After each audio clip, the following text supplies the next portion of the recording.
Hello guys, আসসালামু আলাইকুম রহমতুল্লাহ। আশা করি আপনারা সবাই ভালো আছেন। আমি সায়েম, আবারও আপনাদের স্বাগতম জানাচ্ছি আমার এই চ্যানেলে। আজকে আমি আপনাদের নিয়ে চলে যাব আমাদের গ্রামের নদীর ধারে। এই সুন্দর বিকেলটা আমি একা একা কাটাতে যাচ্ছিলাম, কিন্তু ভাবলাম আপনাদের সঙ্গে শেয়ার করলে আরো ভালো লাগবে। এই যে দেখতেছেন, আমাদের গ্রামের রাস্তার চারপাশে গাছপালা, পাখি ডাক আর মিষ্টি বাতাস। এই পরিবেশটা সত্যি অদ্ভুত শান্ত। আমি যখনই এখানে হাঁটি, মনে হয় যেন সবকিছু খুব সহজ হয়ে যায়।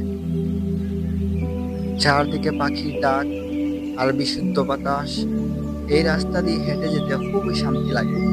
গ্রামের পরিবেশটা সত্যি অন্যরকম, একদম মনকে প্রশান্তি দেয়। এখানে হাঁটলে মনে হয় যেন পৃথিবী থেমে গেছে, আর সবকিছু একসাথে মিলিয়ে একটি শান্ত পরিবেশ তৈরি হয়েছে। প্রাকৃতিক সৌন্দর্যে ভরপুর আমাদের গ্রাম। সবুজ ফসলের মাঠ, খোলা আকাশ আর গ্রামের মাঝখানে বয়ে চলে একটি শান্ত নদী, যেন আল্লাহর সৃষ্টি নিদর্শনের জীবন্ত প্রমাণ। এই নদী শুধু পানি নয়, গ্রামের মানুষের জীবনের অংশ, রিজিক, উৎস এবং প্রশান্তির কারণ। এই নদীটা আমাদের বাড়ি থেকে খুবই কাছে, প্রায় 5-6 মিনিটের হাঁটার পথ। এখানে বিকেলবেলা নদীর পাড়ে এসে দাঁড়িয়ে আছি।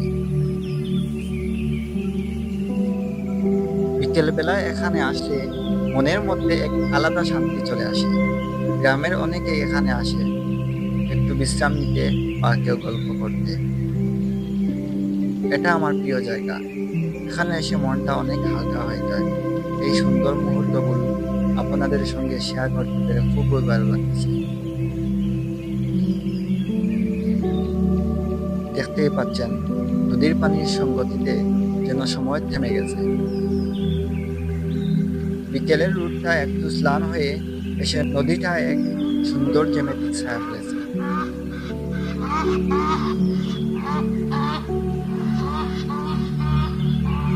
খুবই শান্ত এবং সুন্দর একটা অনুভূতি। এই জায়গাটা যেন নিজস্ব গল্প তৈরি করে।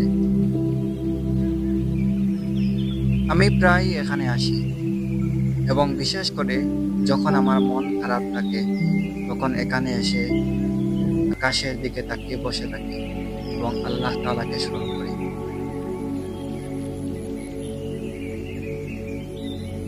এবং হাদিস শরীফে এসেছে, যখন কারো মন খারাপ থাকে, তখন আকাশের দিকে তাকিয়ে আল্লাহ তাআলাকে স্মরণ করা সুন্নত।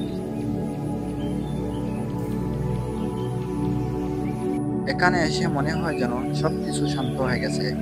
নদীর পানির শব্দ, পাখি ডাক আর এই একটু সময়, সবকিছু যেন একত্রিত হয়ে মনের মধ্যে নতুন শক্তি যোগ করে। আমি জানি এই অনুভূতিগুলো পুরোপুরি ভাষায় প্রকাশ করা সম্ভব নয়, তবে যতটা পারি শেয়ার করতে চাই। এই নদীটি আমাদের গ্রামের গর্ব। এর পাশে দাঁড়ালে মন শান্ত হয়, আল্লাহর সৃষ্টির গভীরতা উপলব্ধি হয়। আসুন আমরা সবাই এই নিয়ামতের কদর করি, নদীকে ভালোবাসি ও রক্ষা করি, এবং আল্লাহ তাআলার শুকরিয়া আদায় করি। আলহামদুলিল্লাহ।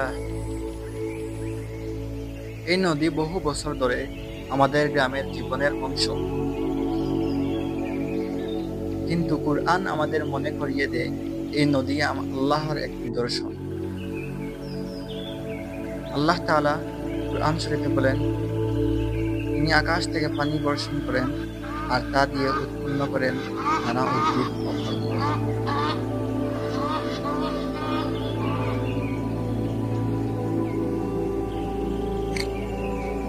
সো গাইস, আজকের এই ভিডিওটি আপনাদের কেমন লেগেছে কমেন্টে জানাবেন।